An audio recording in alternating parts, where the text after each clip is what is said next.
지금 트라이얼을 가려고 하는데 여기는 제가 부득이하게 한식 잡으러 구했거든요.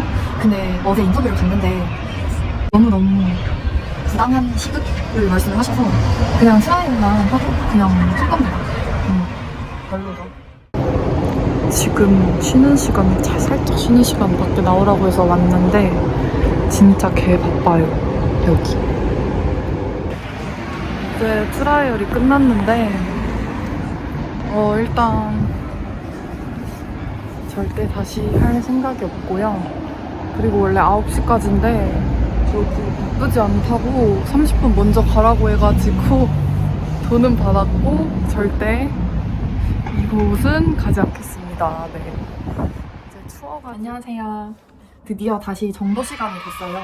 그래서 제가 이렇게 한번 쭉 나열을 해봤는데 제가 한인 인터뷰를 했던 곳이 총 5군데가 있더라고요. 그래서 이 5군데가 어땠는지를 여러분들에게 이제 공유를 해주면서 과연 한인잡 인터뷰는 어떤 식으로 진행이 될지, 보통 처음에는 한인잡을 구하시는 분들이 많으니까 그런 의미에서 준비를 한번 해봤습니다. Nice.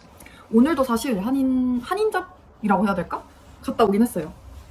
그래서 저는 지금 멜버른에 온 지 40일차 됐고 아직까지 잡을 하나밖에 못 구한 상태여가지고 지금 세컨 잡을 구하는 걸 잡 헌팅을 계속 하고 있고요.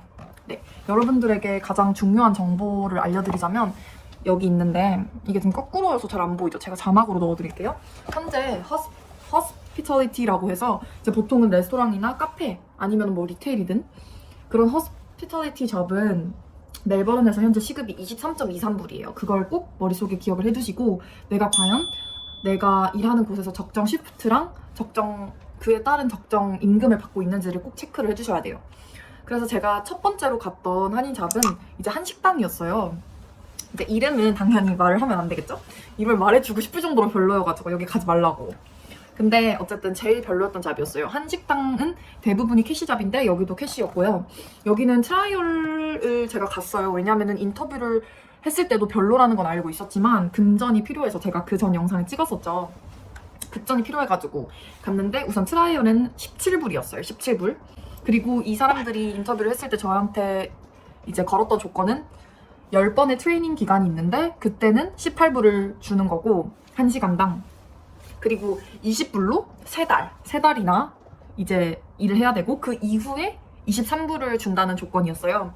그래서 캐시잡이니까 조금 이해를 해야 되나라고 싶기도 했는데 생각을 하면 할수록 약간 너무 이상한 거예요, 여기가. 왜냐면 적정 시급이 23.23불인데 총 10번 3달? 그 이후에 23을 받는다는 게 저로서는 이해가 조금 안 됐고, 그리고 제가 3시간을 트라이얼을 했었는데 손님이 갑자기 2시간 30분째 막 빠지기 시작했어요. 그런데 이제 저보고 그냥 가라는 거예요. 3시간 약속을 해놓고서는. 그래서 저는 결국엔 트라이얼도 2시간 30분치 돈밖에 못 받았죠. 엄청나게 바쁜 매장이었고 또 이제 2층 매장이었어가지고 되게 오르락내리락 많이 했어야 되는 매장이었는데도 뭐 알려주거나 그런 거 별로 없이 그냥 바로 투입시키고 조금 뭔가 사람들 분위기라든지 그런 것도 막 그렇게 소셜라이징을 하지 않는 분위기여서 저는 당연히 포기를 했습니다. 제가 그 전 영상에서 이제 고발한다고 했던 데가 여기예요. 여기는 너무 별로였고 만약에 오시더라도 진짜 여기는 안 갔으면 좋겠다. 정말 완전 비추하는 곳이에요. 그리고 두 번째였던 곳은 이제 거기도 한식당이었는데 여기는 솔직히 할 말이 별로 없는 게 인터뷰를 한 5분밖에 안 봤어요. 제가 이제 지금 리테일에서 일을 하고 있으니까 그냥 뭐 어디서 일하고 있냐, 언제 가능하냐 했는데 뭔가 여기는 홀이 엄청 넓고 BBQ를 하는 곳이었는데 홀 직원이 2명밖에 없는 거예요. 그래서 여기는 조금 오버한 것 같다. 왜냐면 완전 부려먹는 거니까 어쨌든. 근데 또 다행히도 저한테 그 이후에 연락도 안 와서 여긴 트라이얼도 아예 안 했어요. 뭐 많은 분들이 지원을 하셨나 봐요. 그래서 전 아예 트라이얼을 못 갔고. 그리고 세 번째로 이제 언급을 할 곳은 바로 옷가게. 여기는 정확하게 지역명을 말하면 안 되지만 시티에서 50분에서 1시간 정도 거리, 조금 먼 곳이었어요. 외곽 지역에 있는 쇼핑몰 안에 위치한 이제 그 한인 옷가게였는데 여기는 특이하게 여태까지 했던 한인 인터뷰들은 다 한국어로 진행을 했는데 여기는 혼자 손님을 응대해야 되는 경우가 많다고 해서 영어로 인터뷰를 진행을 했어요. 근데 이제 제가 리테일에서 지금 어쨌든 영어를 쓰는 환경에서 일을 하고 있으니까 그건 저한테는 그렇게 어렵지 않았는데, 그리고 또 제가 되게 리테일에서 많이 일을 해보고 싶었어가지고 이메일도 엄청 간절하게 보냈거든요. 근데 거의 근 한 달 만에 연락이 와서 너무 기쁜 마음으로 이제 버스도 없어서 택시를 타고 갔어요. 25불을 내서. 그래서 인터뷰를 보고 다행히도 여기는 붙었어요. 붙었는데 무슨 일이 있었냐면 제가 이제 그 인터뷰를 보면서 얘기를 했던 제 파트타임 시프트가 있을 거 아니에요. 근데 그거를 제가 인터뷰 보고 합격 통지를 받은 이후에 바꿨거든요, 시간을. 그랬더니 그분께서 벌써부터 이렇게 시간을 바꾸면 당황스럽다면서 안 나와도 될 것 같다고 저한테 문자로 이렇게 왔어요. 그래서 그냥 저는 그냥 사실 제가 아팠을 수도 있고 뭐 개인 사정이야. 정말 그냥 개인 사정이니까 말은 안 했지만 다양한 이유들이 있잖아요. 근데 그걸 들어보지도 않고 그냥 바로 시간 바꿀 거면 그냥 나오지 말라고 하는 게 너무 그냥 이해심이 부족한 느낌이 들어서 그럼 여기는 그냥 걸러야겠다 싶어서 저도 그냥 그냥 답장도 안 하고 그냥 포기했죠. 그리고 이제 네 번째는 되게 좀 특이한 곳이었어요. 여기는 이제 K-팝 레코드를 주로 파는 레코드 가게였어요. 근데 여기는 이제 시티에 있는 쇼핑몰 안에 위치를 해 있었고 또 면접도 조금 긴 시간으로 봤던 것 같아요. 여기는 한국어 면접을 봤는데 뭐 시급이라든지 조건은 되게 좋았어요. 근데 이제 인터뷰를 보시는 분이 사장님인지는 잘 모르겠는데 조금 상당히 무례하다고 많이 느꼈어요. 사적인 질문도 많이 하시고 뭐 학력이라든지 아니면 개인적인 질문들을 조금 많이 하셨던 것 같아요. 그래서 뭐 제가 예를 들어서 뭐 여기에서 남자친구를 만나서 뭐 어떻게 만났다 이런 것까지도 물으시고 뭐 그러면은 그냥 결혼하면 되는 거 아니냐 그런 식으로 조금 약간 뭐지? 이런 느낌을 받게끔 하는 분위기를 많이 조성을 하셨어요. 그리고 이제 제 학력을 물어보셔서 제가 대답을 했는데 이제 뭐 방금도 뭐 외고 나온 친구가 영어 전공하는 친구가 왔다 갔다고 막 이런 얘기까지 하시는 거 보고 저는 왜 굳이 호주까지 와서 제가 이런 똑같은 뭔가 남들과 비교?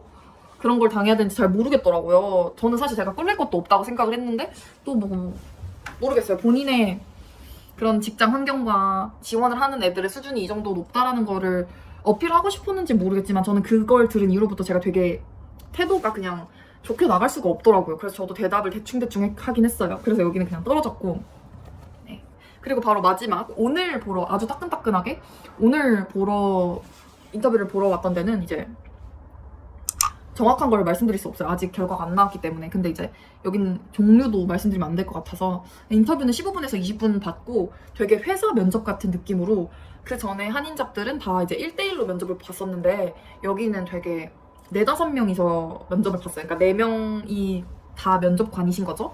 그래서 좀 되게 젊은 분위기였고 엄청 분위기도 괜찮았어요. 그래서 이제 그러니까 네 분 중에서 3분은 한국분이고 1분은 이제 영어를 쓰시는 분이었는데 한국분들이 있을 때는 한국어로 얘기를 하고 영어를 쓰셔야 되는 분 면접관이 왔을 때는 이제 전부 영어로 진행을 했고 저는 이 면접이 되게 인상이 깊었던 게 전혀 사적인 질문을 하지 않고 그냥 너 며칠에서 며칠 시프트 일할 수 있냐? 뭐 너 우리 가게가 이렇게 늦게까지 여는데 여자애인데 이렇게 늦게까지 일하는 거 괜찮겠니? 너 집에 거리는 여기랑 가깝니? 이런 것까지 물어보셨고 전혀 부담스러운 느낌도 없었어요. 그래서 이제 마지막으로 질문이 있냐라고 했을 때 제가 이제 좀 제가 개인적으로 할 수 있는 말을 좀 자신감 있게 어필을 했었던 것 같아요. 이번에 되게 편하게 면접 기회를 주셔가지고. 그래서 그렇게 총 5군데를 받고 이 5군데 중에서 4군데는 캐시잡이었어요. 그러니까 제가 마지막에 아직 인터뷰 결과가 나오지 않은 오늘 잡 빼고는 모두 캐시잡이었고 레코드 가게랑 오늘 본 면접 빼고는 부득이하게도 또는 안타깝게도 법적인 시급을 지키는 곳이 한 군데도 없었어요. 그리고 여기뿐만이 아니라 조금 멜번 시티 안에서 딱 특정 가게 한 3-4개 빼고는 한인잡 3-4개 빼고는 캐시잡이고 법정으로 이제 주는 곳이 아예 없다고 다른 워킹 홀리데이 하는 분들에게 들어서 제가 봤을 때는 만약에 영어가 너무 어렵다 싶으시면 한인잡을 하는 걸 추천을 하지만 한인잡이 되게 바빠요. 보통 한식당이기 때문에. 그리고 밤에 일하는 데도 되게 많고 그래서 최대한 영어 실력을 끌어올리거나 아니면은 뭐 중간에 탈출하거나 그렇게 하는 게 가장 베스트일 것 같아요. 물론 초반에는 적응을 하기 위해서 한인잡 하는 건 좋지만 뭐 모르겠어요. 저처럼 이렇게 외국 문화를 조금 더 많이 접하고 싶거나 영어를 늘리고 싶은 분들에게는 계속 한인잡을 하는 것보다는 중간에 한인잡을 하다가 점점점 영어 실력을 쌓아 올려서 다른 잡을 도전해보는 것도 되게 좋을 것 같아요. 네. 그래서 제가 총 5가지 면접 본 곳을 이렇게 정리를 해봤고요. 전혀 뭐 한인잡 비판하는 거 그런 거 아니지만 첫 번째 갔던 곳은 솔직히 너무 별로였어요. 그래서 이건 그냥 솔직하게 얘기를 할게요. 왜냐면 캐시잡과 텍스잡이 다른 게 텍스잡을 하면 23점 이상을 받을 수 있지만 텍스로 한 2, 3불 정도 빼지기 때문에 캐시잡으로 20불을 준다고 얘기를 하는 거긴 하거든요.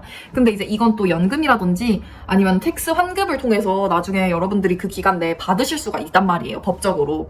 근데 이제 캐시잡은 그런 게 전혀 없으니까. 근데 또 캐시잡을 하는 이유가 보통 캐시잡은 이제 법으로 체크가 안 되잖아요. 그래서 많은 시간을 일할 수 있어요. 워킹홀리데이 하는 사람들이 아마 제가 알기로 주에 40시간인가? 일을 할 수 있는데 그것보다 더 오버타임으로 일을 할 수 있으니까 아마 캐시잡을 하는 분들도 계세요. 그래서 이거는 본인의 선택에 따라서 캐시잡을 할 건지 뭐 텍스잡을 할 건지 아니면 한인잡을 할 건지 한인잡이 아닌 다른 잡을 할 건지는 본인의 선택에 따라서 하시는 게 좋을 것 같고 저는 지금까지 5개를 한번 정리를 해봤습니다. 도움이 되셨기를 바랍니다. 감사합니다.